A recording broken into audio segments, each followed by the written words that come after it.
গাধাকে সৃষ্টি করার পর তাকে বলা হলো সকাল থেকে সন্ধ্যা পর্যন্ত তাকে ক্লান্তিহীন পরিশ্রম করতে হবে,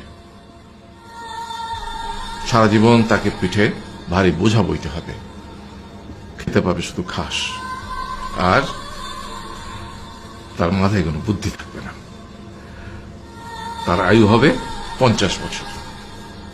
গাধা করজোড়ে সৃষ্টিকর্তাকে বলল, আমি এত বছর বাঁচতে চাই না, আমাকে 20 বছর আয়ু দেওয়া হোক। সৃষ্টিকর্তা সেটাই মঞ্জুর করলেন।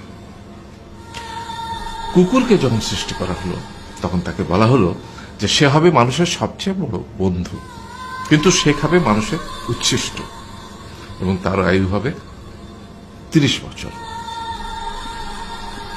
কুকুর সৃষ্টিকর্তাকে বলল, আমি এত বছর বাঁচতে চাই না, আমাকে 15 বছর আয়ু দেওয়া হোক। সেটাই মঞ্জুর করা হলো। এরপর বানরকে বলা হলো, তুমি শুধু গাছের এ ডাল থেকে ও ডালে ঝুল খাবে এবং নানান রকম ফন্দি ফিকির করে মানুষকে আনন্দ দিবে, তোমার আয়ু হবে 20 বছর। মানুষ বলল, আমি 20 বছর বাঁচতে চাই না, আমাকে 10 বছর দেওয়া হোক। সেটাই মঞ্জুর করা হলো। এবার এলো পুরুষ মানুষের পালা। তাকে বলা হলো যে তুমি হলে প্রাণীকুলের মধ্যে সবচেয়ে বিচক্ষণ এবং বুদ্ধিমান, সেই জন্য তোমাকে প্রাণীদের শিরোমণি করা হলো এবং তোমার আয়ু হবে 20 বছর।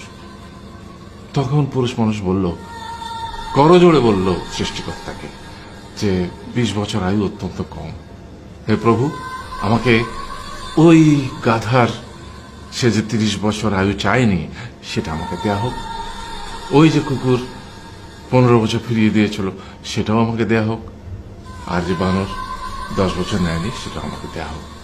20 বছর অত্যন্ত কম, আমি দীর্ঘদিন বাঁচতে চাই। সৃষ্টিকর্তা সেটাও মঞ্জুর করলেন। তারপর কি হলো? সেই থেকে ছেলেরা পুরুষ মানুষ হিসেবে বাঁচে 20 বছর, তারপরের 30 বছর সংসারের বোঝা পিঠে করে বয়ে বেড়ায়, সেটা কার মতো? গাধার মতো। তারপরের 15 বছর সে তার ছেলে মেয়েরা যা দেয় সেই রকম ঠিক কুকুরের মতো উচ্ছিষ্ট খেয়ে বাঁচে। আর তারপরে বৃদ্ধ বয়সে ঠিক বানরের মতো, যেমন গাছের এডাল থেকে ওডাল ঝুল খায় বানর, তেমনি এই ছেলের বাড়ি থেকে ওই ছেলের বাড়ি, আর নানান রকম ফন্দি ফিকির করে তার নাতি নাতনিদের আনন্দ দেওয়ার চেষ্টা করে।